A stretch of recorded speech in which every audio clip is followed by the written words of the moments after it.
Welcome back, everybody. Trial Tuesday once again, and often we see stories in the news about cars accidentally hitting pedestrians. Attorney David Aylor, a guy who always observes the right and wrong of the road and the courtroom, joins us this morning to talk us through the legal process of these accidents and what we as witnesses, drivers, or victims should do in a situation like this. Counselor, welcome back to the program. Thanks for having me. We just saw another one of these recently here in the Low Country. A young woman unfortunately lost her life in an auto accident like this. So what do you do? What's the next process? As a family member, maybe you've lost someone, or someone maybe isn't killed but gravely injured.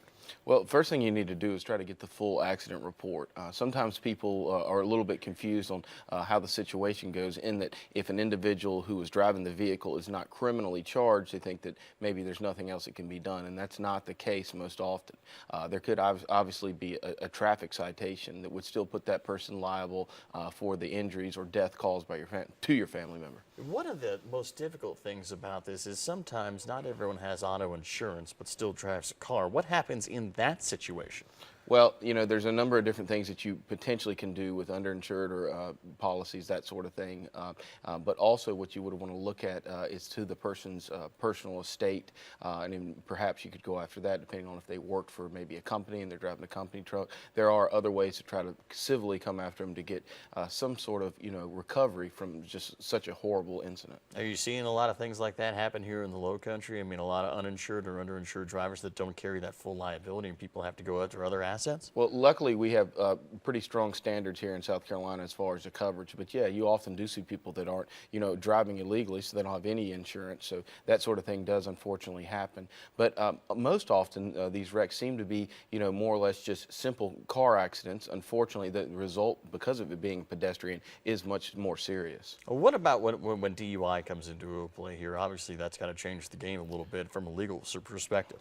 Right, it definitely does. And I recently had a case in my office that had similar circumstances like that, but it was two cars. However, one of the drivers was charged criminally for DUI. So what that means is essentially when you're going forward against that individual and their insurance company, if it all the way goes to trial, then there's potential punitive damages that would go after that person. Absolutely. What about kind of minor fender benders that are out there? What do you want to do in that situation? Obviously, you have to exchange insurance information, but what other things do you need to get from that driver to make sure that you're covered when you go to your insurance company, or if you have to file suit later on? I'm glad you brought that up, because probably the biggest issue I see is when people get in minor fender benders. I hit you in the back, you got to get to do some news report, we switch information and leave.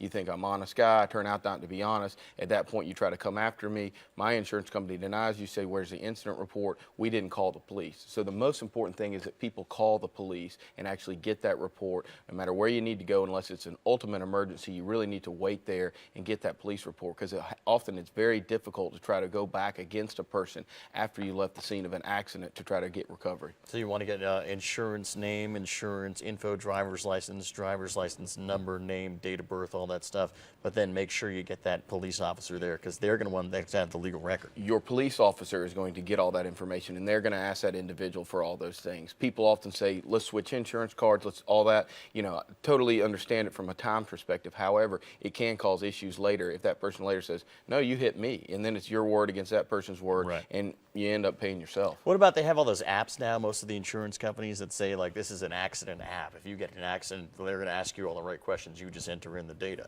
Is that something you would recommend as a lawyer? Well, I mean, you got to be, careful how you're answering these questions. Oftentimes these are, recorded statements, whether they be something that you're doing online or you're doing over the phone. So when you get called by the insurance company, if you have a lawyer, you obviously want to speak to them first before answering any questions, whether it be online or that actual phone call.